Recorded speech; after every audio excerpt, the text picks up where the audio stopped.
Halo teman-teman, Assalamualaikum warahmatullahi wabarakatuh. Kembali lagi dengan channel saya, Sri Kandi Jawa Channel. Channel Wong Jawa, Jawa ni Jawa Medok. Oke, saya akan menjawab pertanyaan teman-teman yang belum sempat saya jawab, yaitu pertanyaannya, kakak dulu LPK-nya di mana? Terus di sana tuh ngapain aja? Di sana tuh belajarnya ngapain aja? Seperti itu ya teman-teman. Terus, nah di video yang kedua kemarin tuh saya sempet singgung ya teman-teman, kayaknya di video agak terakhiran gitu. Terus di situ saya sempat bilang juga kalau saya itu pertama kali masuk di LPK, yaitu LPK Bahana Inspirasi Muda di Bandung gitu ya teman-teman. Saya asli Solo, tapi kenapa saya sekolahnya di Bandung gitu ya, sekolah bahasanya di Bandung. Nah itu karena pilihan saya gitu loh teman-teman. Terus tadi pertanyaannya apa, masuk LPK kapan, terus apa namanya di sana ngapain aja, belajarnya kayak gimana, di sana emang ada kegiatan, terus kakak di Bandung itu ke kos atau asrama atau kayak gimana. Oke, saya akan menjawab pertanyaan teman-teman yang pertama, yaitu di sana ngapain aja. Ini, oh ya sebelum saya ngapain aja, saya masuk di Bahana Inspirasi Muda itu tanggal 30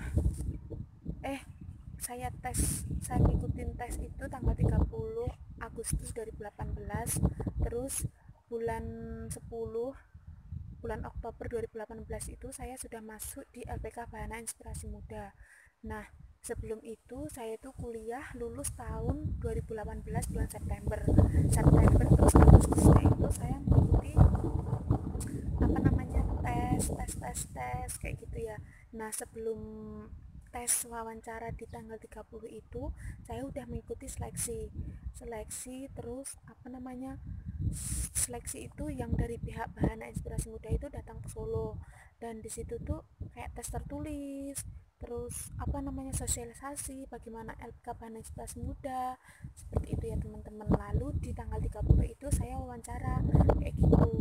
Terus habis itu saya keterima, langsung dah nunggu 2 bulan, di bulan Oktober 2018 saya masuk di LPK Bahana Inspirasi Muda untuk yang pertama kalinya, dan saya menjadi siswa baru di LPK Bahana Inspirasi Muda bulan 10 2018 gitu ya teman-teman.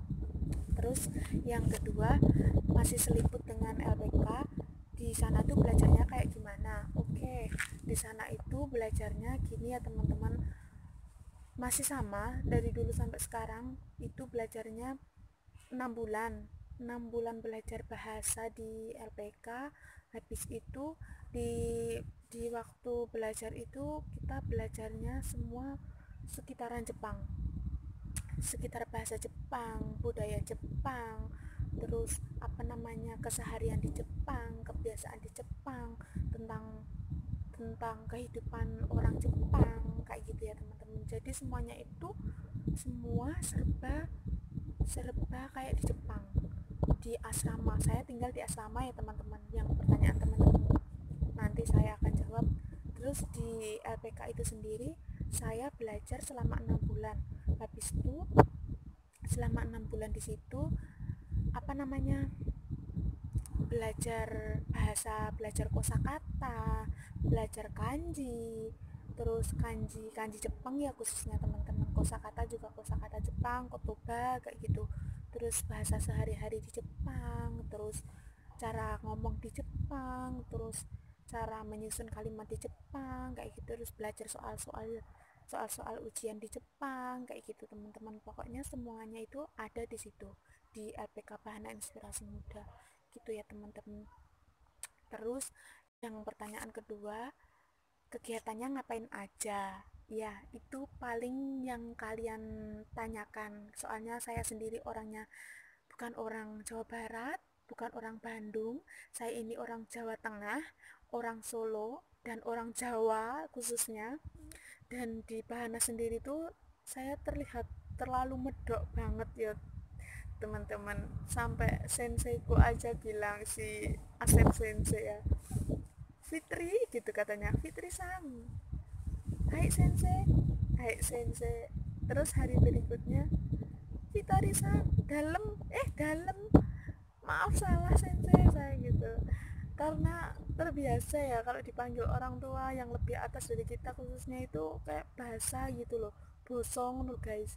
Terus boson iki kan mesti basa alus yo, wis kulino bendinane kayak ngono, jadi terbawa gitu loh kan, soalnya pas nggak belajar gitu, jadi kan kalau pas belajar mesti otomatis dipanggil gitu, hai sensei gitu, iya saya gitu. Terus kan waktu dipanggil saya jawabnya dalam gitu kan, pas nggak belajar jadi spontan.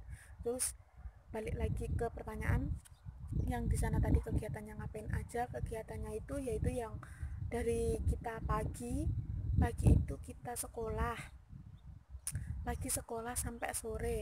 Di selama sekolah itu ada istirahat makan, dan istirahat makan itu bukan berarti sekolah itu ada kantin ya teman-teman. Terus di Bahana itu diterapkan sistem kayak di Jepang kayak gitu. Jadi kalau di Jepang itu anak-anak sekolah bawa bento, bawa bekal sendiri dari rumah, itu pasti kayak gitu ya teman-teman. Tapi kalau di Bahana Inspirasi Muda, siswa-siswanya itu kan tinggalnya di asrama, sekolahnya juga di asrama, itu ada kelasnya, ada dapurnya, ada kamarnya seperti itu. Terus di situ tuh kita belajar.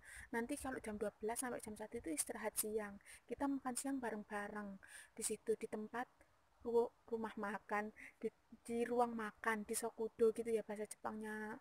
Tempat makan tuh sokudo gitu ya teman-teman. Nah, di situ tuh kita makan bareng-bareng. Nah, di situ tuh kayak ada rego piket gitu loh, rego piket masak gitu loh, namanya tuh tobang, tobang masak gitu ya. Jadi yang si anak-anak yang tobang tadi hari itu, seumpama hari Senin si tobang itu seumpama 10 orang gitu ya teman-teman. Nah, jadi 10 orang itu nanti dia itu nyiapin makan, nyiapin masak, nyiapin minum, nyiapin semua, yang nyuci piring, nyuci ini, nyuci itu dan sebagainya kayak gitu. Jadi yang 10 orang itu sehari itu nyiapin makan, makan pagi, makan siang, makan malam, terus snacknya kayak gitu teman-teman. Jadi semua di situ tuh bener-bener kayak di Jepang gitu. Terus habis itu kita makan bareng-bareng di rumah makan lagi, di Sokudo, di tempat makan tadi ya, di dapur kayak gitu, kayak di dapur gitu ya teman-teman. Habis itu kita makan semuanya di situ, dan di situ tuh waktu makan tuh semuanya itu kayak kayak apa ya, persis banget kayak Jepang gitu loh teman-teman. Apa ya, terus model cara makannya pakai supit, kalau pakai sendok ya pakai sendok sama garpu kayak gitu teman-teman. Terus pakai apa ya, itadakimasu kayak gitu. Itadakimasu tuh artinya selamat makan kayak gitu. Terus gochisu sama desta gitu, kalau udah selesai makan, saya sudah selesai makan gitu. Terus habis itu, habis sekolah, nanti pulang sekolah tuh sore. Habis itu kita pagi ada soji, di sore hari juga ada soji. Soji itu bersih-bersih ya teman-teman, bersih-bersih asrama ya teman-teman, kayak piket gitu. Tapi piketnya itu bukan diregu, tapi semua orang, semua anak itu ikut, alhamdulillah ikut, apa namanya, ikut piket gitu loh teman-teman. Terus habis itu semuanya piket, kalau pagi hari piket, nanti ada di situ tuh ada jadwal soji itu, jadwal piket itu ada pagi sama siang gitu. Jadi yang jadwal pagi itu siapa, yang dapat jadwal siang siapa gitu. Tapi yang udah masuk di tobang, tobang masak itu dia nggak ikut piket dalam hari itu gitu teman-teman. Jadi kalau pagi itu ya piketnya bersih-bersih sebelum berangkat sekolah gitu, sebelum kita mandi kayak gitu. Jadi bangun pagi itu kita soji, kita senam kayak gitu, Raja Taiso kayak gitu ya teman-teman. Yang anak-anak LPK Bahana Inspirasi Muda pasti khususnya masih ingat.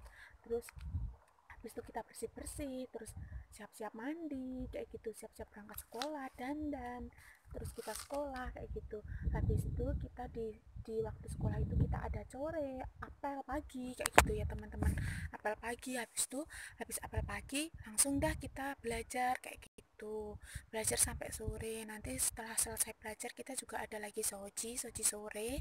Soji sore juga masih sama, bersih-bersih kayak gitu, karena orang Jepang sendiri itu rumahnya, lingkungannya itu sangat sangat sangat benar-benar bersih, nggak ada yang namanya itu sampah sedikit pun. Sampah itu dibuangnya di tempat sampah, dan itu sampah pun dipilah-pilah. Nggak cuma di LPK Bahana Inspirasi Muda aja yang diajarkan membuang sampah itu sendiri-sendiri, plastik sendiri, plastik apa sendiri, terus botol sendiri, terus botol kaca sendiri kayak gitu ya teman-teman. Di di sini pun ternyata emang bener-bener nyata real gitu loh teman-teman. Di asrama di Avato saya sendiri di Jepang ini itu tuh emang bener gitu, tempat sampahnya itu berderetan, ada 4 apa 5 kotak gitu ya teman-teman, dan itu semuanya itu beda gitu. Terus buang sampahnya itu di sini tuh ada hari-harinya kayak gitu. Jadi kayak apa ya, apa namanya, kayak tertib banget gitu loh teman-teman. Di sini tuh buang sampah aja sampai ada harinya ditentuin gitu, karena saking tertibnya, saking majunya negara Jepang gitu ya. Terus di Bahana sendiri itu habis pulang sekolah nanti kita pulang, habis selesai shoji kita pulang ke asrama masing-masing, habis itu kita istirahat, ada makan malam jam 7 malam, habis makan malam nanti kita ya santai gitu ya. Terus habis itu jam 8 malam itu ada belajar malam. Belajar malam itu bukan sama sensei, tapi belajar malam habis seharian saya belajar sama sensei. Habis itu malamnya kita kayak belajar mandiri gitu loh teman-teman. Kayak waktu kita masih SD itu malamnya kita belajar. Nah, gitulah gitu. Jadi kayak malamnya itu kita belajar sendiri gitu.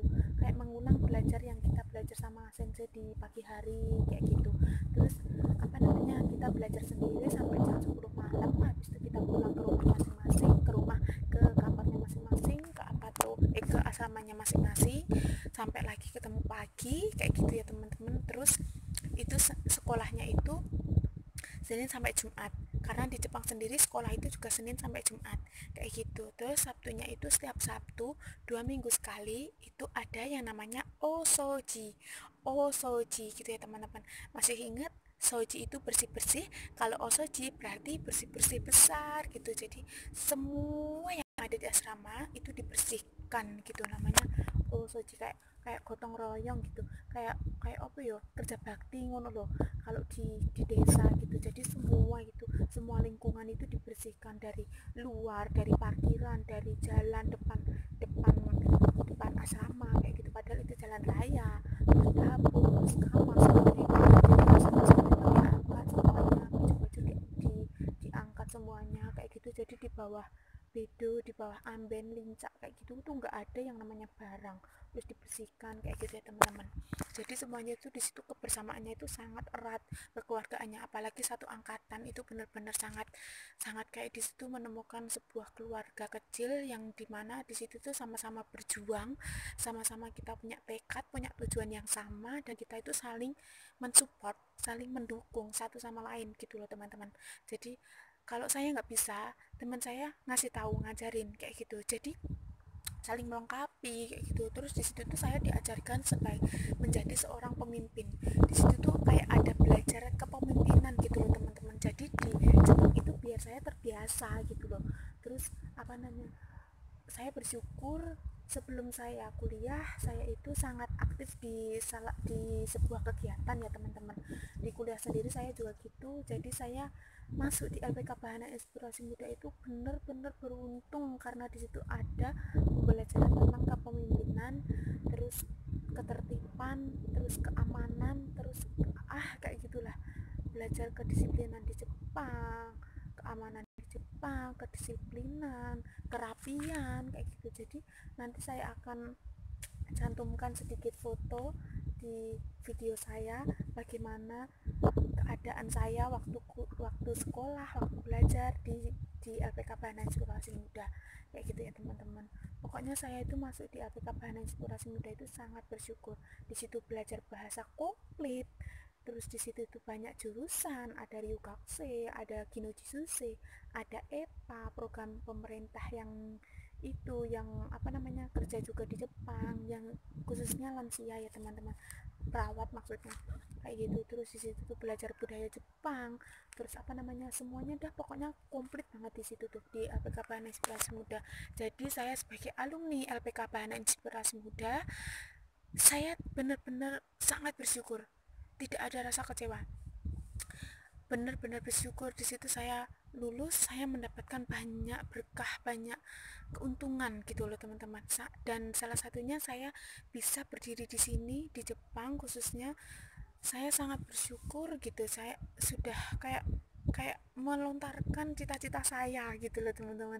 Jadi saya itu sangat gitulah, seneng gitu. Terus di LPK itu sendiri sering banget orang Jepang tuh datang ke LPK buat wawancara, buat mensetsu kayak gitu, buat nantinya diajak bekerja di Jepang di salah satu rumah sakit atas shisetsunya beliau-beliau kayak gitu.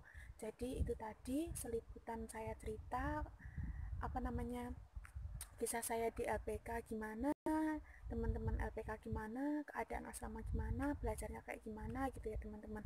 Mungkin kalau jawaban saya masih belum sempurna, saya mohon maaf. Kalau ada kata-kata yang salah, saya mohon maaf.